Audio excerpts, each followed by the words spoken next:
DLSA, doctor अमर साहब, BPM साहब, अर्चना ma'am, principal साहब, इसमें जो बैठी मेरी वादा भी आई है, मेरी वादा और मेरी ये, आपका बहुत बहुत शुक्रिया।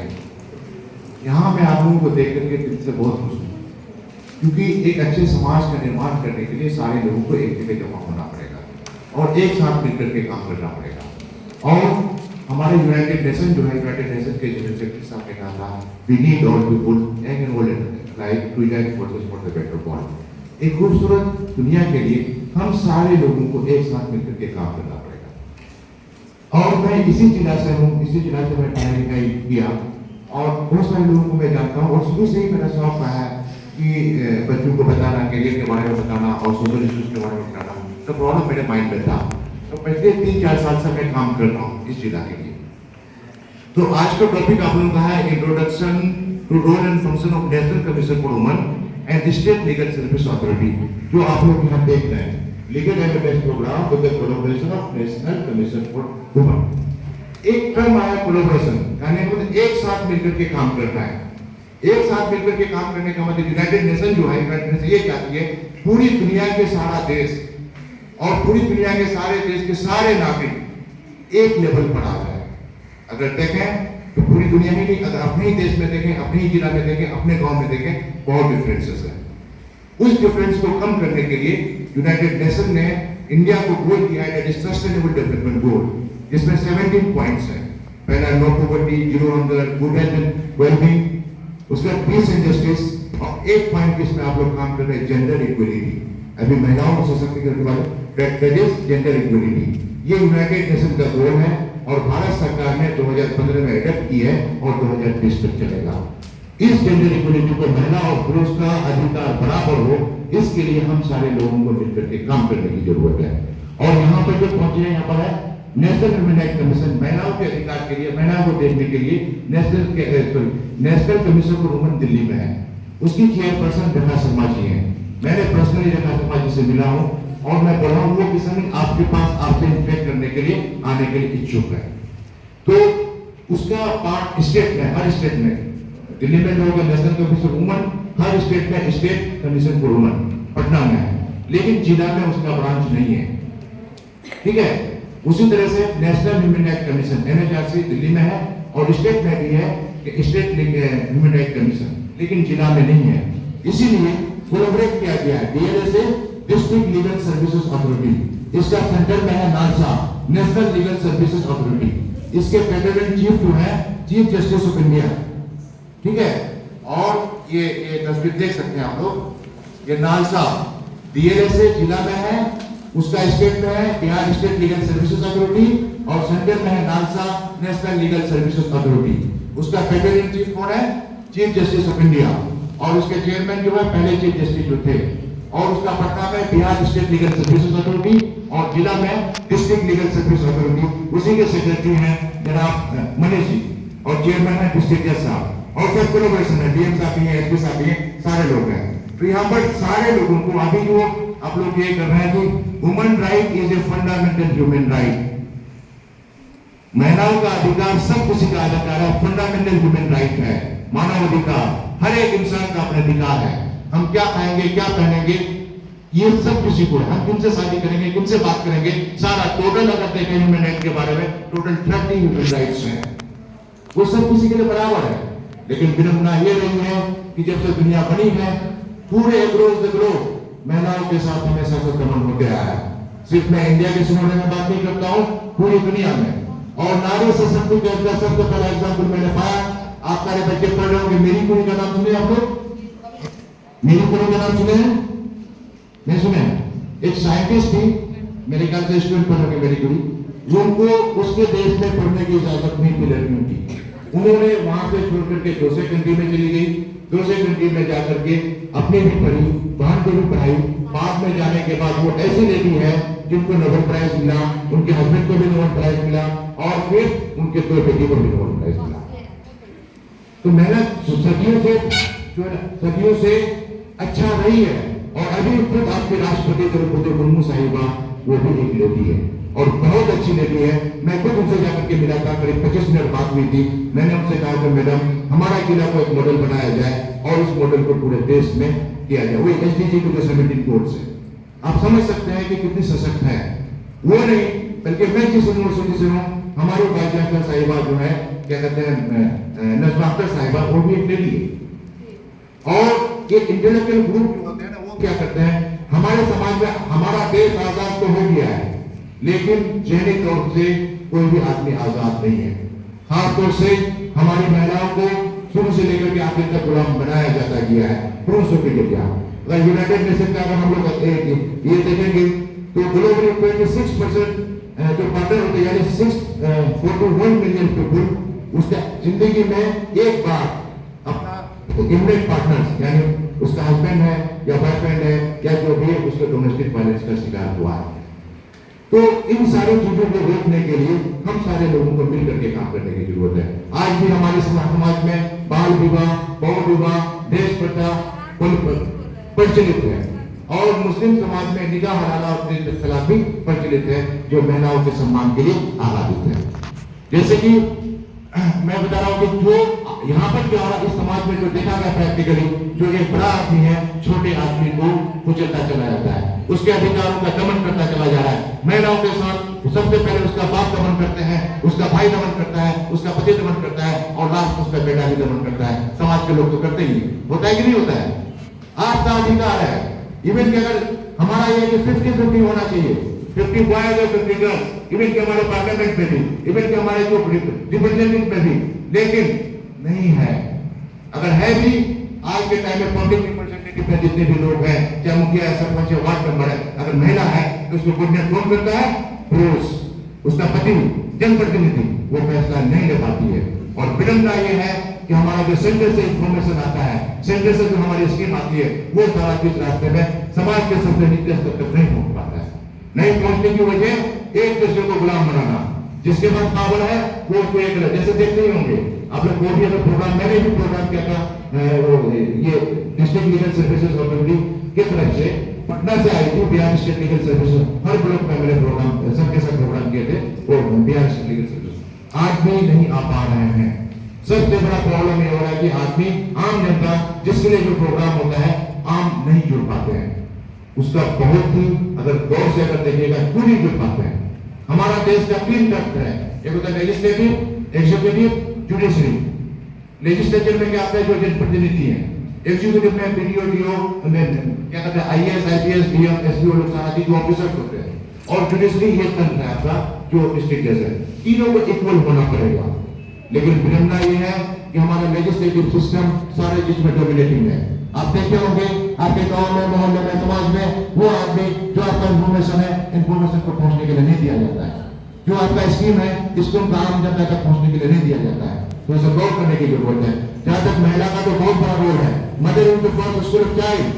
अगर पृथ्वी अगर बनिएगा, इस्लाम में भी अगर देखा जाए तो माँ का दर्जा 3 गुना ज्यादा दिया गया बाप से, क्योंकि माँ ही होती है जो संस्कार को सृजित करती है। आप लोग नाम सुने होंगे अलग अलग भजन में, और कोई भी आदमी किसी भी मजहब को मान सकता है, that is fundamental right, freedom of expression of religion. तो उस चीज को करने के लिए, जैसे कि पुरुष का अपना एक अधिकार, पत्नी का अपना अधिकार, बाप का अधिकार, बेटी का अधिकार, इस चीज को प्रैक्टिकल लाने की जरूरत है। इसमें हमारे बच्चों के सेहत पर भी बहुत बड़ा असर पड़ता है, क्योंकि लर्निंग प्रोसेस जो होता है, learning process start from the time of conception. माँ के गर्भ से ही हमारे बच्चे सीखते हैं। इसलिए माँ को प्रोटेक्शन देने के लिए भारत सरकार और बिहार सरकार ने आंगनबाड़ी केंद्र खोला गया है। उसमें क्या होना चाहिए कि जो महिला है उसको पोषाहार मिले, ताकि बच्चों का प्रॉपर डेवलपमेंट हो, और जब बच्चे आ जाते हैं तो उसको अच्छे से पढ़ाए। ये अच्छी चीज है, लेकिन क्या ये समाज के सबसे नीचे स्तर के उस बच्चों को मिल पाता है? क्या पोषाहार में दी गई जो चीज है, जो सामग्री है, क्या उस महिला को मिल पाता है? क्या उस बच्चे को मिल पाता है?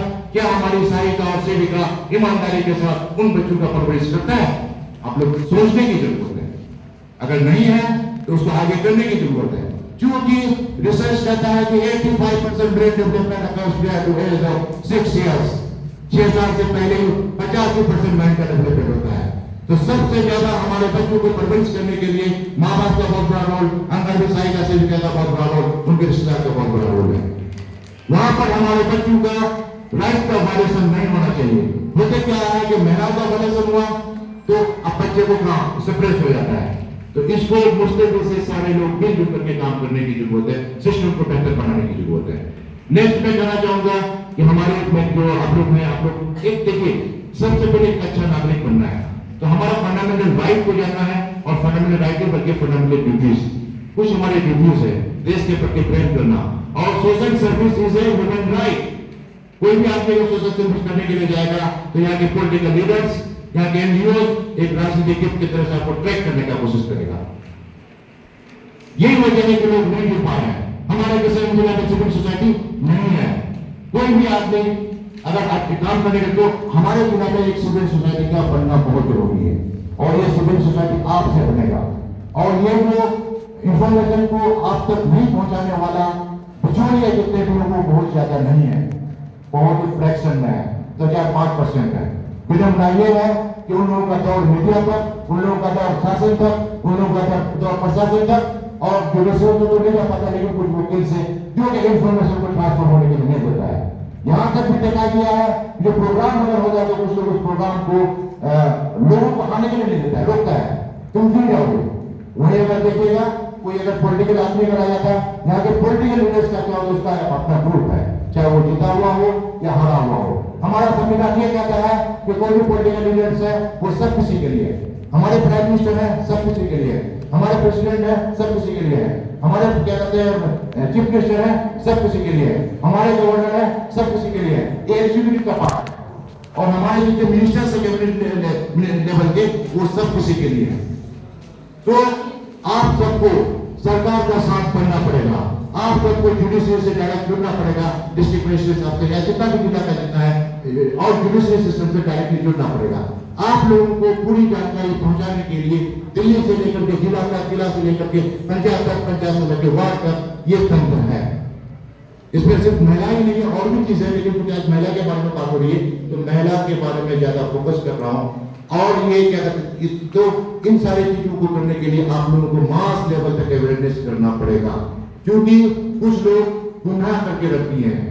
हमारा क्या है, पूरी दुनिया के लोग एक समान हैं, पूरी दुनिया आपके लिए गांव है, पूरी दुनिया के लोग आपके भाईचारे से सदियों से रहते हैं। यहाँ पर अलग अलग जाति के लोग, अलग अलग धर्म के लोग, अलग अलग रीजन के लोग, लेकिन इन चीजों को मैं जहां तक समझ रहा हूँ राजनीतिक तौर पर ये बिखराव आ चुका है। तो हम राजनीतिक लोगों से भी कहेंगे कि जो कॉमन मिनिमम प्रोग्राम है उस चीज को एक साथ मिलकर के कीजिए। मैंने कोशिश भी किया था इस जिला में सारे पार्टी के जिला अध्यक्ष को लेकर के इस मामले में कॉमन प्रोग्राम करके मीटिंग करें, लेकिन वो फेल रहा। इससे पहले हमारे डॉक्टर आदित्य प्रकाश जी थे डिस्ट्रिक्ट प्रेसिडेंट, उनको लेकर के मैं एजुकेशन में काम करता था। उन्होंने कहा था कि idea is good but very difficult to implement here. क्या आम जनता एक साथ मिलकर के काम करना चाहती है कि नहीं चाहती है? आप सब चाहते हैं कि नहीं चाहते हैं? बताइए, आप लोग सब कुछ चाहते हैं एक साथ मिलकर के काम हो कि नहीं हो? क्या इसमें राजनीति बाधा आना चाहिए? क्या ये राजनीति बाधा है कि नहीं है? तो उन लोगों को भी समझाने की जरूरत है। बाकी आपसे पहले से हमारे रजनीश सर थे डीएलएसए के, उनसे भी मैं कॉन्टेक्ट में था, और जो डिस्ट्रिक्ट के मनोज सर थे वो भी बहुत एक्टिव थे। तो अभी क्या कहते हैं, द्रौपदी मैम से हमारी बात हुई थी, मैंने ये कहा कि मैडम हमारे बच्चों में moral values, constitutional values, spiritual values को लाया जाए। तो मैम बोली कि हम लोग पूरे गुरु में नहीं डालेंगे। बाकी इन सारी चीजों को जो कॉन्स्टिट्यूशनल वैल्यूज है जन जन तक पहुंचाया जाए, तो उसके लिए इस सिस्टम को एक्टिवेट करने की जरूरत है। मैं हमारे सेक्रेटरी साहब का बहुत शुक्रगुजार हूँ, हमारे जज साहब का भी बहुत शुक्रगुजार हूँ कि मैं जो मिला तुरंत बोले कि तो आइए सारा प्रोग्राम कीजिए। तो ये सारा की सरकार की तरफ से ठीक है, तो ये सारा चीज आप लोगों के लिए है। आप लोग सिर्फ डीएलएसए का नहीं, और भी कोई भी जिला का अगर प्रोग्राम अगर होता है तो ज्यादा से ज्यादा लोग उसमें शामिल हुए हैं, और जो भी जानकारी अगर मिलता है तो उस जानकारी को शेयर करें। Knowledge is power. और ये सारा समाज में जो कुरीतियां हैं, जैसे कि है कि दहेज प्रथा, बाल विवाह और क्या कहते हैं गौ विवाह, पोलीगैमी, यानी गौ एक करके दूसरा शादी करके लेता, जैसे कि मैडम अभी बता रही थी छोटी छोटी बच्चों की शादी हो जाती है। और एक पोस्को एक्ट भी बता रही थी, यहाँ पर दिक्कत हुई है बता रही पंचायत में होता है। सर मैं यह रिपोर्ट करना चाहूंगा कि पंचायत जो सरपंच लोग क्या होते हैं, हमारे बच्चों के साथ गलत होता है, वो पैसा लेकर के उसका पंचायती करता है। अगर आप रिपोर्ट में देंगे गाँव पंचायत में तो उन पंचायत और सरपंचों के हालात पर देखेंगे। ऐसा होता है, गलत हुआ पैसा लेकर के आप तक बात आने के लिए नहीं दिया जाता है, रास्ते में रुक जाता है, लोग परेशान रहते हैं। हमारी महिलाओं के साथ उसके जो सबसे ज्यादा वायलेंस करते हैं तो रक्षक की भक्षक है। एक प्रोग्राम हम कर रहे थे, इसमें साथ कहते हैं एक बच्ची बोल रही है कि रापा दर्शन है।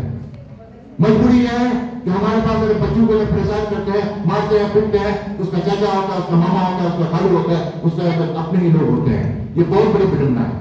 तो इस चीज को रोकने के लिए सबसे पहला काम है कि सारे लोगों को उसके अधिकार के बारे में, उसको ड्यूटीज के बारे में बताया जाए, प्रोत्साहित किया जाए। प्लस हमारी शासन आपके लिए है, डीएनए से आपके लिए है, पुलिस आपके लिए है, डॉक्टर्स आपके लिए है, तो आपको एक विश्वास करना पड़ेगा। गाँव देहात में अगर किसी के घर में पुलिस अगर घुस जाती है तो एक अलग तरह का परेशानी हो जाती है। पता ही नहीं होता है, पता नहीं क्यों पुलिस आया, क्यों पुलिस आया। अगर डीएनए से जैसा बातें पहुंच जाते हैं, वकील साहब पहुंच जाते हैं, लोग परेशान हो जाते हैं। होता है कि नहीं होता है?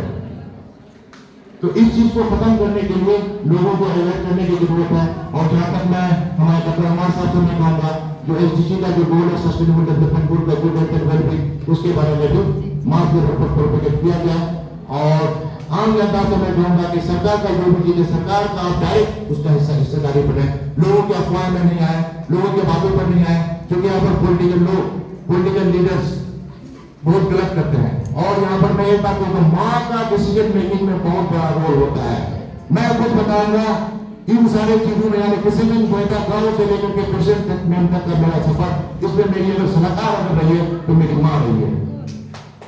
बहुत ज्यादा पढ़ी लिखी नहीं है, वो कहती है कि बेटा आपके नाना ने हम लोगों को नहीं पढ़ाया था, हमारा कुआं दिन में रहेंगे, लेकिन मेरी माँ हमेशा दुआ देती रही कि बेटा यहाँ से लेकर के तुम जाओ, हमारी दुआ तुम्हारे साथ है। हालांकि कभी कभी डरती भी नहीं, क्योंकि ये सब काम करने में कुछ लोगों ने हमको या मेरे पेरेंट्स को कुछ धमकियां भी दी गई है, तो अलग बात है, लेकिन मेरी माँ दिल से हमेशा से मेरे साथ रही है। तो डिसीजन मेकिंग में मैं आईएएस की तैयारी करता था, नहीं हुआ, उसके बाद मेरा पीएचडी नहीं करना था। मेरे पिताजी चाह रहे थे कि वो पीएचडी ना करे। मेरी माँ से मैं पूछा, क्योंकि फादर से पूछते हैं, तो मेरी माँ बोले कि नहीं बेटा तुम पीएचडी करो, क्योंकि फादर बिल्कुल मना कर रहे थे कि पढ़ाई छोड़ दो, कोई कोचिंग ज्वाइन कर लो। तो वो चीज मुझे सोर्स ऑफ इंस्पिरेशन मिला और मैंने पीएचडी किया। हालांकि पीएचडी में केमिस्ट्री में किया हूँ, लेकिन इसमें लर्निंग जो भी एक्सपीरियंस में सीखा। हालांकि पटना में आपके मेंबर सेक्रेटरी साहब से हमारी बात हुई और बिहार जुडिशियल अकेडमी के डायरेक्टर साहब उनसे भी हमारी बात हुई, तो सबने कहा कि भाई अच्छी चीज है, सबको मिलकर के काम कीजिए। तो माँ का बहुत बड़ा रोल होता है। और एक चीज मैं बताऊंगा कि हमारे के बच्चे जो होते हैं माँ के दोस्त होते हैं, तो आपके बच्चे का जो रिक्वायरमेंट है वो आप तक आता है। अगर आपका बात अगर फादर में डोमिनेटिंग है तो बच्चों का रिक्वायरमेंट नहीं पहुंच पाता है। जैसे किसी बच्चे को मेडिकल की तरफ इंटरेस्ट है, लेकिन उसका फादर कहता है कि इंजीनियर बने, अगर माँ पर दबाव बना दिया और माँ उसके फादर को कन्विंस नहीं कर पाया, बच्चे माँ को बोली, तो बच्चा जिंदगी जो है ना बर्बाद होकर रह जाता है। तो career guidance, proper selection of course बहुत जरूरी है। उसके लिए भी एजुकेशन डिपार्टमेंट को लेकर के मैं कर रहा हूँ। 10 तक तो सारे बच्चे एक ही चीज पढ़ते हैं, लेकिन 10 के बाद अलग अलग है, सर्टिफिकेट कोर्स है, डिप्लोमा कोर्सेज है, ITI कोर्सेज है, फिर अगर 11th में आर्ट्स है, साइंस है, कॉमर्स है, फिर अलग अलग है। बहुत सारे बच्चे मेडिकल की तैयारी करने के चक्कर में पूरा वक्त खराब कर देते हैं और कुछ नहीं होता है। मैं यहाँ देखता हूँ कि बहुत सारी नर्सेज यहाँ पर मौजूद है, BSc नर्सिंग की है। मैं आप लोगों को देखता हूँ कि आप लोग बातों को सुन रहे, आप लोग कुछ अच्छा करियर बना सकते हैं। BSc के बाद MSc भी कर सकते हैं, PhD भी कर सकते हैं। और आप देख रहे हो आपको पूरी दुनिया के बारे में सोचना है। मैं चाह रहा हूँ कि हमारे किसान से बच्चे यहाँ से निकल करके डॉक्टर बने, इंजीनियर बने, प्रोफेसर बने। और इतना ही नहीं, बल्कि बात अभी मेरे पास दो ऑप्शन है कि क्या कहते हैं, जामिया में जॉब करते हुए 3 साल मेरा जॉब का हो गया है। मेरा रिसर्च कोलैबोरेटर डॉक्टर गुहाटन है, वो भी एक लेडी है, हमारी सुपरवाइजर नहीं है, रिसर्च कोलैबोरेटर है। वो PhD के डॉक्टर साजिद इकबाल साहब जो पेडेंटिक साइंटिफिक एडवाइजरी बोर्ड में है, वो कहते हैं कि आप जाओ बाहर, क्योंकि 3 साल जॉब करने के बाद हम लोग बाहर जा सकते हैं। हमारे बहुत सारे फ्रेंड अलग अलग हैं।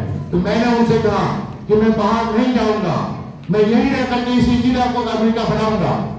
और इस जिला को अमेरिका बनाने के लिए हम सारे, आप सारे लोगों को सपोर्ट चाहिए। क्या आप लोग साथ देंगे? इसी जिला से हमारे बच्चे पढ़ करके अमेरिका, जर्मनी, फ्रांस, पेरिस हर जगह पहुंच पाए, क्योंकि हमारे वाले जो तैयारी करते थे बहुत सारे फ्रेंड अलग अलग कंट्रीज में है। और इत्तेफाक की बात है कि हमारे इस ग्रुप में हामिद अंसारी साहब जो कि पुराने वाइस चांसलर रहते हैं हमारे AIMU में, वो भी जुड़े हुए हैं। डॉक्टर उसवाई कुरैशी साहब हैं जो चीफ रेजिडेंट कमिश्नर हैं, और नजीब जंग साहब जो कि लेफ्टिनेंट गवर्नर थे दिल्ली के, और अभी जो है वो एक एनजीओ चलाते हैं, edu, alliance for economic and education development for the under privilege. मैंने उन लोगों से भी रिक्वेस्ट किया, उन्होंने कहा कि ठीक है सर, आपके यहाँ हम पहुंचेंगे। आपको रेखा शर्मा जी आपके यहाँ पहुंचने वाली है, ह्यूमन राइट कमीशन वाले आपके यहाँ पहुंचने वाले हैं। प्लस हुसैन मैम को भी मैं रिक्वेस्ट किया हूँ, मैडम हमारे जिला को आया जाए, हमारे जिला को मॉडल बनाया जाए, तो वो सोच रही है यहाँ के आने के लिए, तो आप लोगों का सपोर्ट चाहिए। करेंगे सपोर्ट? ठीक है। और मैं लास्ट में हमारे मिनिस्टर का बहुत तहे दिल से शुक्रगुजार हूँ कि जिस पुरुषों के साथ जिन्होंने मुझे वेलकम किए सारे प्रोग्राम में, इन सारी बातों को कह करके मैं आप लोगों को विदा चाहूंगा, और चाहूंगा कि आने वाले दिनों में हमारा जिला पूरे देश का सबसे अच्छा जिला हो। बहुत बहुत शुक्रिया।